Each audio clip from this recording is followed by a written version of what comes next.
folks, I'm going to show you something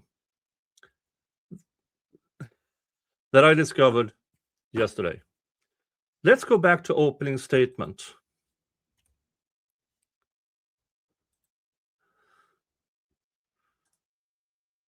Let's listen carefully here.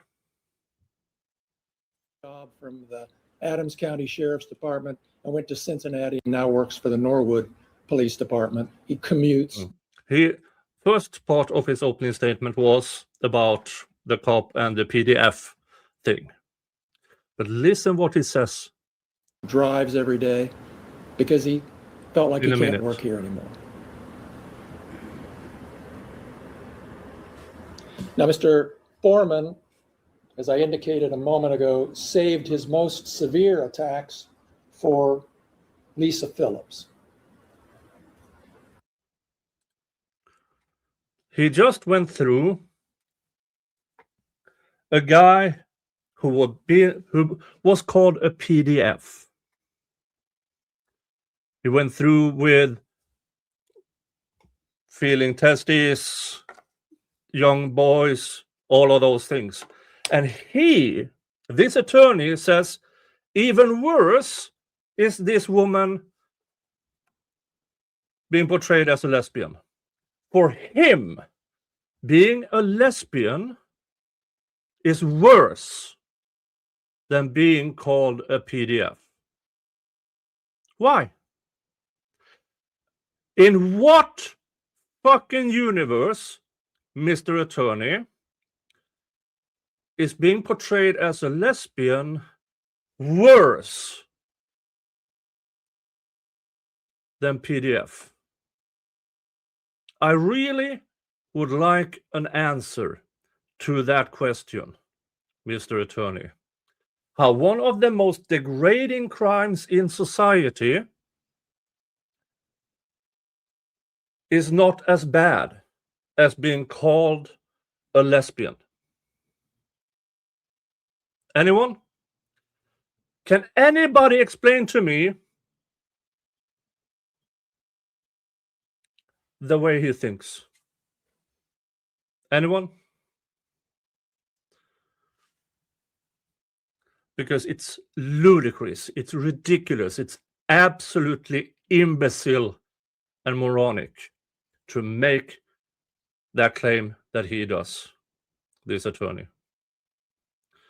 That somehow being portrayed as a lesbian is worse than being portrayed as a PDF.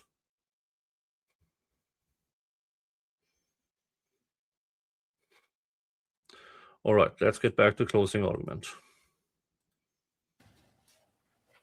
For Brian Newland, I'm asking you to issue a verdict for $1 million.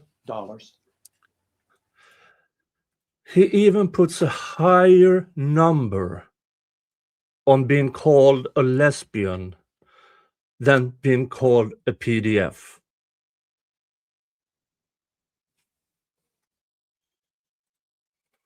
For what he's been through with his family, the loss of his dream job here in Adams County. He went to Cincinnati and got a raise and then a promotion. He lost nothing. He commutes. Oh, poor thing. For Randy Walters, I'm asking you for a verdict of $1 million for what he's been through with the allegations and vile videos about his wife. Oh no, it is equally, now listen to this. It's equally bad, according to this attorney and the plaintiffs, because they have to agree with this. It's equally bad being portrayed as a PDF and your wife sleeping with a black man. Equally. That's what he's saying here. It's equally as bad being a PDF as sleeping with a black man.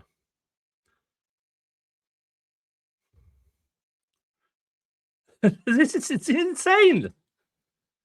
Absolutely insane. For the other 4 plaintiffs, Sean Grooms, Sean Cooley. Oh, you mean pound cake, lemon pound cake man, and the people who were never named. Never named. What do they get? Justin Cooley, and Mike Estep. I'm asking you for a total for all 4 of them of $400,000 divided among them however you see fit based on their testimony.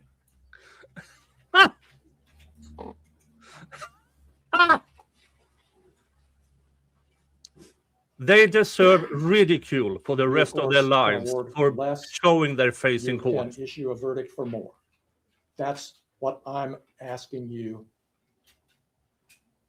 to say in your verdict form based on this testimony. Now, let me close my remarks by looking into the future here and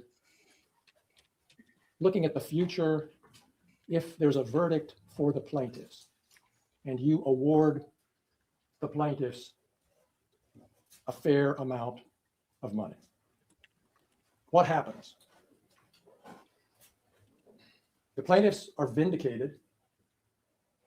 The court of public opinion out there, the press, which I know you haven't been looking at, they don't know the facts. You know the facts. And a verdict for the plaintiff will say they were wronged, he was wrong. A verdict for the plaintiffs will make up in some way for what they've been through. A verdict for the plaintiffs will say that we don't condone, we don't approve, you can't get away with what Mr. Foreman's done. Not in this community, not in this country. That's not freedom of speech where we live. That's what a verdict for the plaintiffs will say. Let's look at another possible future if there were to be a verdict for the defendant, or if there were to be a verdict with a small amount of money attached to it. In that case, in that world, in that future, the world is told what he did is okay. What they went through is no big deal. We don't really care. We think it's fine. Stupid. That's what a verdict for the defendant. You absolute moron. No, it's not. It only means they did not reach the necessary level of evidence. That's it. Or a small verdict would say. They would go home subject to even more ridicule. Because of you! Lost. See, he was... Because of you! Who told them, hey, let's go to trial. Show your faces to the world. That's not on the defendant. That's, in my opinion, there's only one person to blame. This guy. For what happened the moment we realized there was going to be a trial, and everything that comes from then until the end of time. It's on this guy and nobody else.